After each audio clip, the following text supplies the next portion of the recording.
Hi everyone. Sari అంచులు కరెక్ట్గా రావాలి అంటే క్రాస్గా ముడతలు రాకుండా ఉండాలి అంటే క్రాస్ ఉన్నాయేమో ఒకసారి చెక్ చేసుకోవాలి. అంచుల దగ్గర చూడండి, చివరి రెండు పట్టుకుని చూస్తే ఇలా క్రాస్ వస్తుంది, చూసారా? క్రాస్ వస్తుంది. క్రాస్ ఎటువైపు ఎక్కువ ఉందో చెక్ చేసుకోవాలి. నాకు కుడి చేతి వైపు ఎక్కువ ఉంది చూడండి. కుడి చేతి వైపు క్లాత్ కిందకి జరుపుకుంటే అంచు దగ్గర నుంచి నాకు స్ట్రైట్ వచ్చింది చూడండి. ఇప్పుడు మీకు అర్థం అవుతుంది కదా, ఇలా పరిచి చూపిస్తే ఇప్పుడు స్ట్రైట్గా ఉంది. ఈ ఎక్స్ట్రా పీస్ అనేది కట్ చేసేసుకోవాలి. ఇది కట్ చేయకుండా కుట్టామనుకోండి ఒకవైపున సాగినట్టు వచ్చేస్తాయి అంచులు. అందుకని చెప్పి ఇది ఎంత అయితే ఎక్స్ట్రా ఉందో ఇలా స్ట్రైట్గా వచ్చేలా పట్టుకుని ఆ ఎక్స్ట్రా అంతా కట్ చేసుకోవాలి.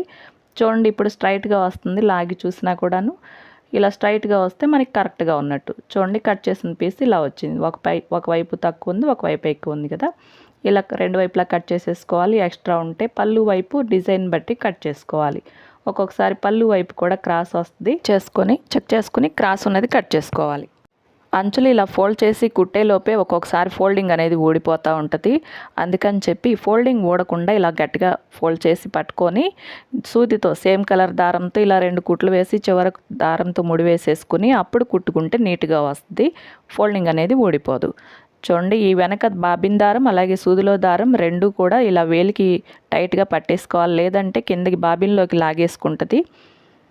2 కుట్లు కుట్టే వరకు వెనక పాదం కొంచెం పైకి లేపినట్టు పట్టుకోవాలి, లేదంటే క్లాత్ కూడా బాబిన్లోకి దూరిపోతుంది, మిషన్ అనేది ఖరాబ్ అవుతుంది.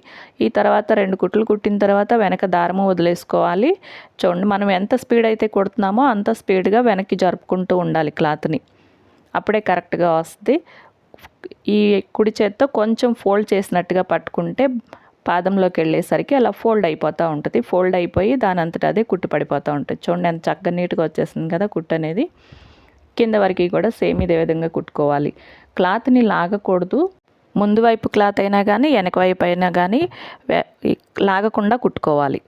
చూడండి, లాగకుండా కుడితే ఈ కింద అంచు అనేది కరెక్ట్గా వస్తుంది. లాగామనుకోండి సాగిపోయి మెయిన్ క్లాత్ కన్నా కొంచెం ఎక్కువ సాగిపోయినట్టు తోకలాగా వస్తుంది. చూడండి, దీనికైతే కరెక్ట్గా వచ్చింది కదా.